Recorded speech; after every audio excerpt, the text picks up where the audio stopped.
bar shi kawai ki taho abun ki. Maza can ba mu guri ka bar mu anan ni ne matsayin gwaninta. Ce ƙwarya ne nan ka sako ku tarun kashi ne da iska. Direla ce a cikin tafaka ana neman mai kare iska. Kokarin da na baka da safe in ka tuna ma'ani na fasa baka. Na fasa baka. Allah wallahi. Ba bakar magana ba na ce ka furta ba ni amsa ce za ta ba ni. Shige ciki ke kan ba ruwan ki faɗan ya kukurma ne da bebe. Amma kafin nan kawaya ta ki sami ni lamba karki fece.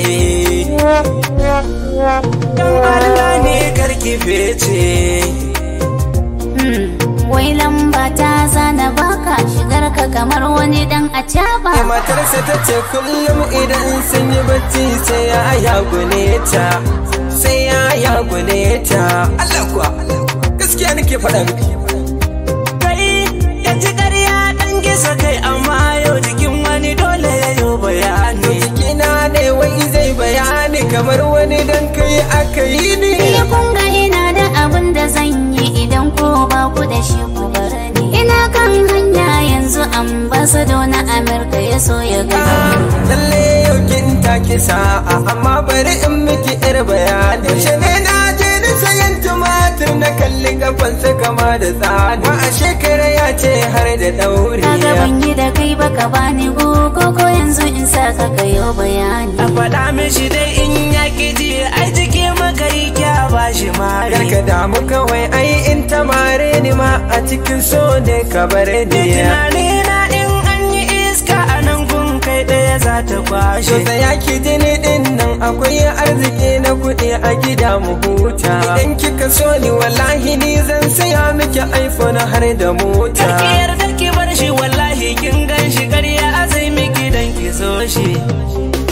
Dan ki so shi. Yaushe ne tsohon shi ya je shi gona da kyar aka kai shi gida da koda. Haɗi fartanya da kota da kyar aka sa likitan garinmu ya ba shi tashin hanta ta roba.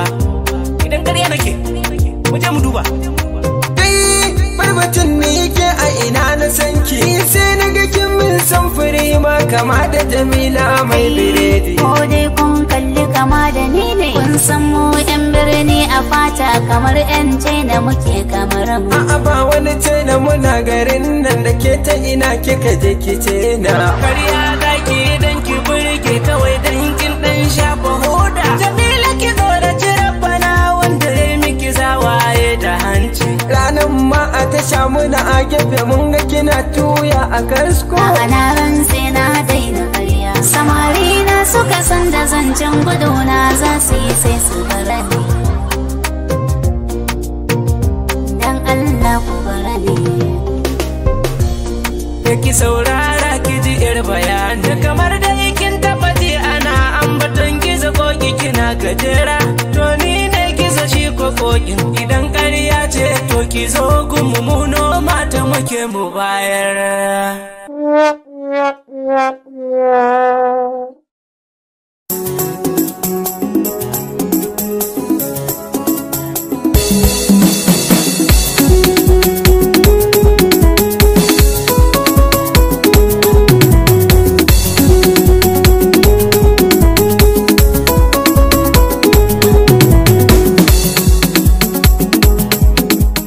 Kai? Wallahi sai ka biya ni wayata. Inna lillahi wa inna ilaihi rajiun. Dan Allah kai hakuri wallahi ban lura da kai bane. A'a, me yake faruwa? Na fito ina waya, kawai mutumin ne yazo ya bangaje ni. Wayar ta fadi ƙasa. Kalle yadda wayar ta koma? Ka kwantar da hankalinka, za a gyara maka wayarka ta koma tamkar yadda take da. Ya zaka ce in kwantar da hankalina?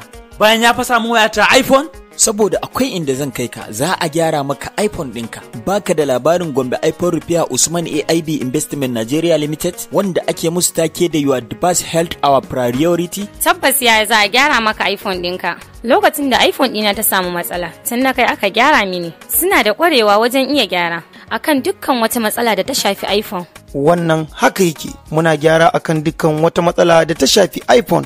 kama daga kan iPhone 2 zuwa iPhone 12, iPhone 11, iPhone 11 Pro, iPhone 11 Pro Max, iPhone 12, iPhone 12 mini, iPhone 12 Pro, iPhone 12 Pro Max, kama daga kan matsalar iPhone hardware problem, dead solution, charging IC, network IC, display IC, backlight IC, touch IC, all iPhone area code solution, flashing, update, unlocking.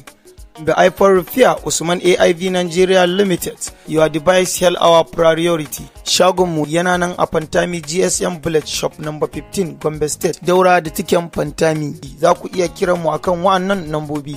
08069050808 ko kuma 0702626477 yayin da muka yi maka gyara muna ba da katin shaida sai kun zo.